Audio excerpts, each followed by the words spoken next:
hidup dia akan jadi gelap, akan buatkan dia semakin buruk. Tidak jumpa jalan keluar, silap-silap dia boleh terbabas daripada jalan kebenaran.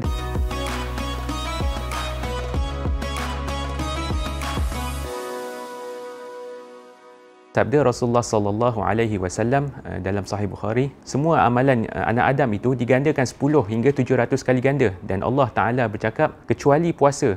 Puasa itu untuk aku dan aku yang akan memberi ganjaran. Maknanya tidak ada had melebihi 700 pun sangat mungkin bagi Allah SWT. Sebab puasa itu adalah ibadah yang penuh dengan kesabaran, dan orang yang sabar itu disebut oleh Allah SWT dalam surah Az-Zumar, innama yuwaffas sabiruna ajrahum bighairi hisab. Sesungguhnya orang yang sabar itu pahalanya diberi tanpa had, tanpa berkira-kira. Maknanya Allah SWT boleh beri lebih daripada 700 kali ganda itu. Kenapa kesabaran ini sangat istimewa? Jadi pertama sekali kita perlu faham sabar itu benda apa. Jadi sabar itu ada 3 perkara lah. Pertama sekali adalah berpegang teguh kepada suruhan Allah SWT. Kedua, tidak melampaui batas. Dan ketiga, dia yakin bahawa dan redha bahawa ketentuan Allah SWT itu lebih baik. Jadi sabar itu berdasarkan 3 rangkuman sabar itu. Sabar itu ada 3 jenis lah. Pertamanya adalah sabar dalam ketaatan kepada Allah SWT. Dalam Ramadan ni kita betul-betul bersabar, berpuasa, berlapar 18 jam, 14 jam mengikut negara masing-masing.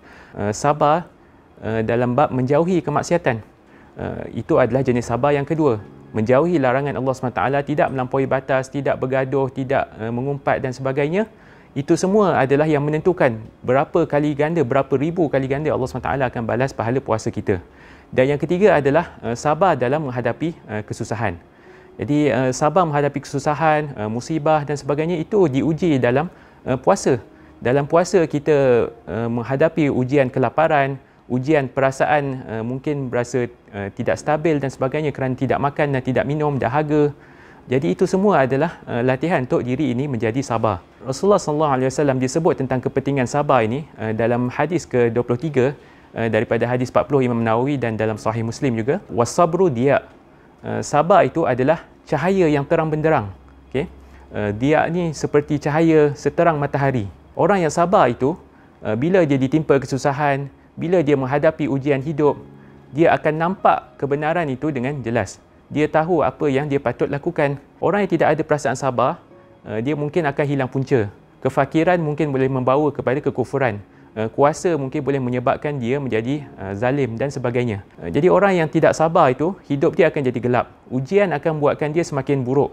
Dan dia silap-silap dia tidak jumpa jalan keluar, dan itu membawa kepada pelbagai perkara yang tidak baik. Silap-silap dia boleh terbabas daripada jalan kebenaran dan sebagainya. Jadi itu adalah maksud wasabru dia.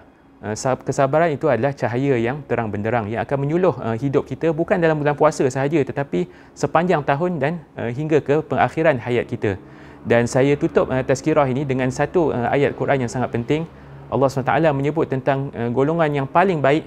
Allah SWT menyebut dalam surah Al-Baqarah, was-sabirina fil ba'sa'i wad-dharra'i wa hinal ba's ulaika allazina sadaqu wa ulaika humul muttaqun. Golongan yang sabar dalam kesusahan, dalam kesempitan, fi sabilillah, itulah golongan yang benar. Golongan yang benar ini adalah darjat yang paling tinggi selepas daripada darjat para nabi. Allah SWT sebut an-nabiyyin was-sadiqin wasyuhada'i was-salihin. Dan Allah SWT kata menyebut para nabi, kemudian para orang-orang yang benar seperti Abu Bakar As-Siddiq radhiyallahu anhu, kemudian para syuhada, orang yang mati syahid, dan yang keempat barulah orang yang soleh yang selainnya. Sabar itu adalah tanda kita ni orang yang benar. Okey.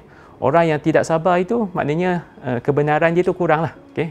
Sifat benar dia di sisi Allah SWT itu kurang.